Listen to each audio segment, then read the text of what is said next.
السلام علیکم ناظرین، آپ دیکھ رہے ہیں ریئل ڈائری پی کے چینل کی خوبصورت اور انتہائی دلچسپ کہانی، جسے آپ دیکھ کر دنگ رہ جائیں گے اور ایک عام دیہاتی انسان کے علم و حکمت کا اندازہ بھی کر سکیں گے۔ تو آئیں شروع کرتے ہیں۔ ایرانی بادشاہ بہت زیادہ پریشانی اور بے چینی میں کافی دنوں سے مبتلا تھا۔ ویسے تو پورے ملک میں غلے اور اناج کی کثرت تھی اور پورے ملک میں خوشحالی کا عالم تھا، لیکن بادشاہ کی پریشانی ملک کی اندرونی یا بیرونی معاملات نہیں، بلکہ بادشاہ کی اکلوتی بیٹی بادشاہ کے لیے پریشانی کا باعث تھی۔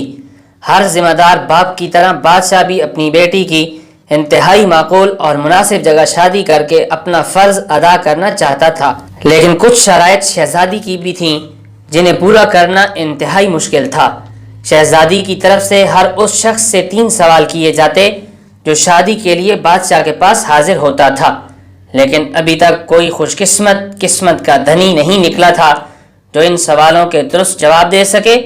اس لیے گزرتے وقت کے ساتھ ساتھ بادشاہ کی بے چینی اور اضطراب بڑھتا جا رہا تھا، کیونکہ قریب موجود ریاستوں کے شہزادے شہزادی کے سوالوں کے درست جواب نہ دے کر خالی واپس لوٹ چکے تھے۔ اس ملک میں ایک نوجوان ایسا بھی رہتا تھا جو علم کے لحاظ سے بہت زیادہ مشہور تھا۔ وہ ایک دیہات میں رہنے والا عام سا شخص تھا۔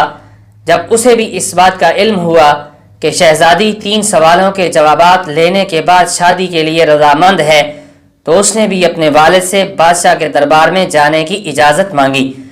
اس کے والد محترم ایک مذہبی رہنما تھے اور کئی برسوں سے لوگوں میں دینی اور اسلامی علم کی کرنیں بکھیر رہے تھے۔ بیٹے کی بات سن کر انہوں نے بیٹے سے کہا کہ اگر آپ ناکام واپس لوٹے تو علاقے بھر کے لوگوں میں بہت زیادہ شرمندگی اور رسوائی ہوگی، کیونکہ کئی برسوں سے لوگوں کے ساتھ دینی اور مذہبی تعلق ہونے کی وجہ سے بہت دور دراز کے علاقوں میں بھی لوگ ہمارا نام بڑی عزت سے لیتے ہیں اور ملنے پر بہت زیادہ عزت اور احترام دیتے ہیں، لیکن شہزادی کے سوالوں کا جواب نہ دینے کی صورت میں لوگوں کا رویہ ہمارے ساتھ پہلے والا نہیں رہے گا۔ اس ملک کے بڑے بڑے وزیر، مشیر، قاضی اور بڑے بڑے نامور عہدیدار بھی اس لڑکے کے والد کے شاگرد تھے، اس لیے ناکامی کی صورت میں ذلت اور رسوائی سے بچنے کے لیے والد نے بیٹے کو جانے کی اجازت دینے سے انکار کر دیا۔ لیکن ایک بات کا والد کو بھی کم از کم اتنا علم ضرور تھا کہ اس کا بیٹا علم و حکمت میں بہت بڑے بڑے علماء اور فضلاء میں شامل ہے۔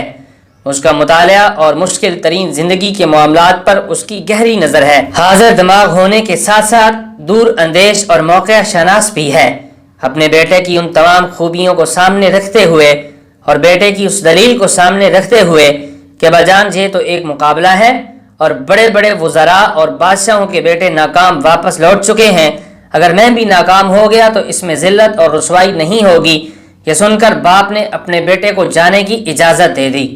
یہ عظیم نوجوان جس کا نام زیدان تھا، وہ اپنی تمام ضروری تیاری کے بعد محل کی طرف جانے کے لیے تیار ہوا۔ اپنے والدین کی دعائیں لیتے ہوئے یہ نوجوان بادشاہ کے محل کے قریب پہنچا اور دربانوں کو اپنے آنے کی وجہ سے آگاہ کیا۔